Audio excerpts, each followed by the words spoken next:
त्या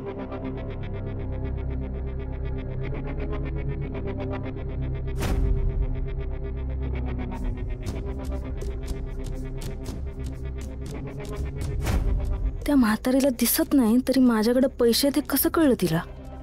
आता परत त्या म्हातारीनं माझ्या वाट्याला जावंच. मग मी आहे आणि ती आहे.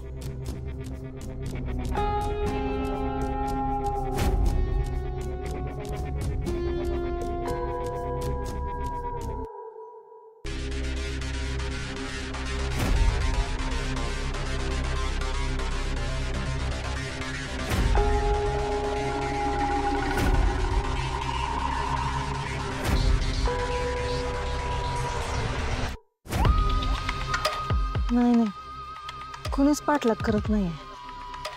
मलाच भास होत आहे.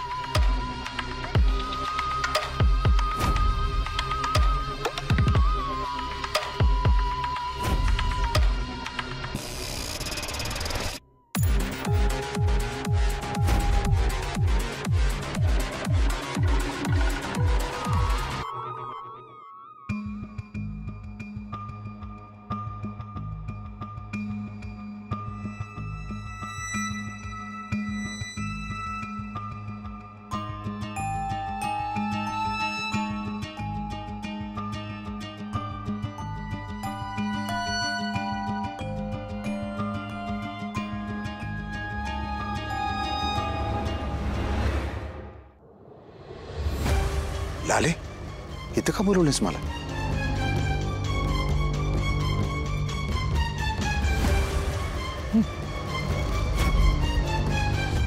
एवढे पैसे तुझ्याकडे कुठून आले?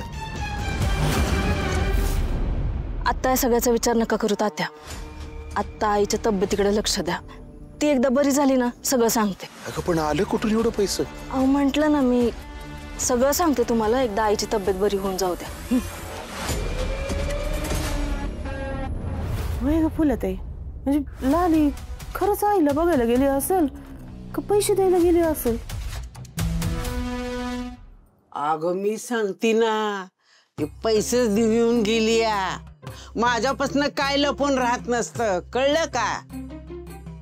ओ आत्या, मला खरं खरं एक सांगा बरं का, म्हणजे तुम्हाला खरंच दिसतं का खरंच नाही दिसत?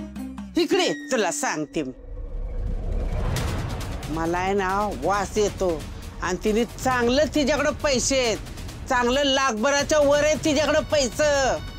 आत्या, काय चाललंय काय तुमचं? काय बोलताय हे? कुठनं आलं तुझ्याकडे एवढं पैसा? फुलताई अगं म्हणजे तिच्याकडे नसेल पण गोपाळनं दिला असतील तर. त्याच्याकडे तरी कुठनं आला ग एवढा पैसा? हाय का फुलताई आता? अगं इतकी वर्ष घराच्या बाहेर राहिला आणि काय म्हणत होता का कलकत्त्याला हे शिकला ते शिकला, मग कमवले असतील त्यातनं पैसे. आणि हे बघ घरी आल्यावर काय म्हणला होता तो, का माझ्याकडे पैसे हायती. रंजे, आता त्याच्या लग्नात खर्च झाला नाही का? आता कुठनं उरले त्याच्याकडे पैसे? बँकेचं पासबुक दावलं होतं का त्यानं तुला? बाई आता आपल्याला सांगितले त्यापेक्षा कितीतरी पटीनं जास्त पैसे नसतील त्याच्याकडे कशावरून, आणि ठेवले असतील कुठेतरी लपून. हा म्हणजे बघ बाई, त्याला काय घरामध्ये पैसे द्यावे असं काही माझं म्हणणं नाहीये.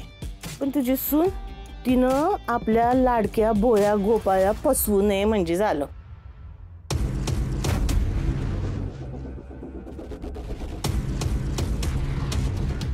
लाले, कसं पांग फेडू मी पोरी तुझं? तुला ठाव नाही, काळजावरचं लय मोठं वजन तू दूर केलेस हे पैसे देऊन. पण मला प्रश्न पडला की पैसे आले कुठनं?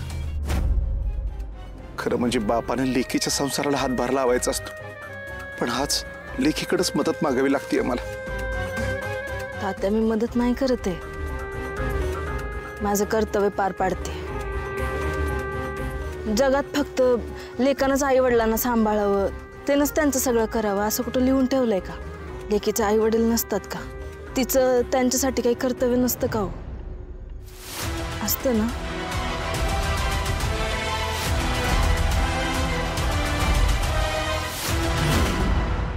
तुझा भोळा नकली गोपाळ त्यो, चेहरा भोळान भानगडी सोळा अशी गत त्या मूड द्यायची.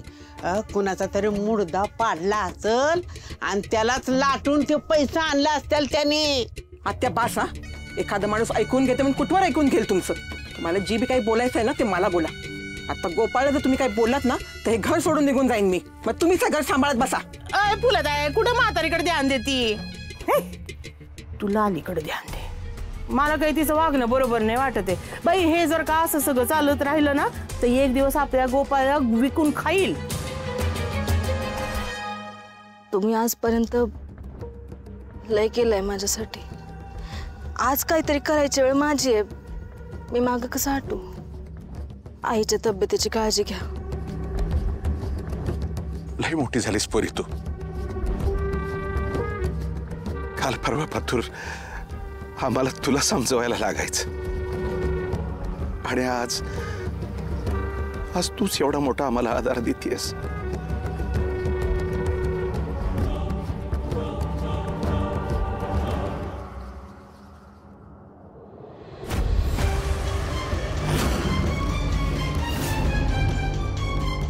तात्या, पैसे लपवा पटकन.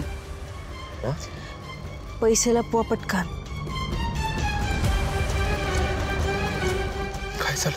मागं नका बघू. पैसे लपवा. हे माझ्या मागं आलेत लपत छपत.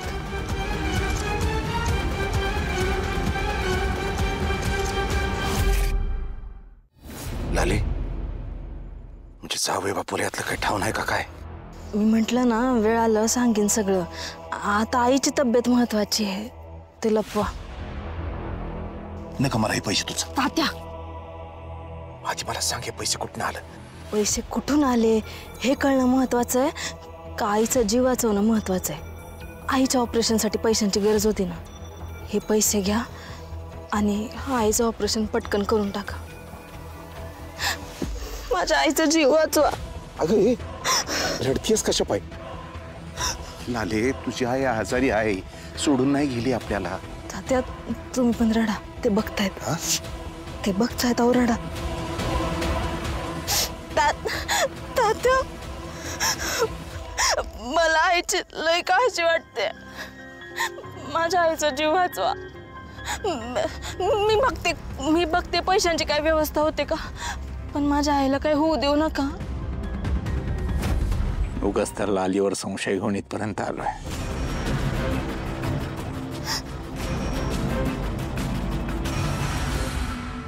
गेले ते. हा? लाले, अगं काय चाललंय तुझं हे? असं करू नकोस बाळा. अशानं संसार तुटल तुझा. संसार तुटू नये म्हणून चाललंय सगळं. हा? नंतर एक पोरगी आली एकदम धीट. आणि ती व्यक्ती म्हणजे अहिल्या वेसकर.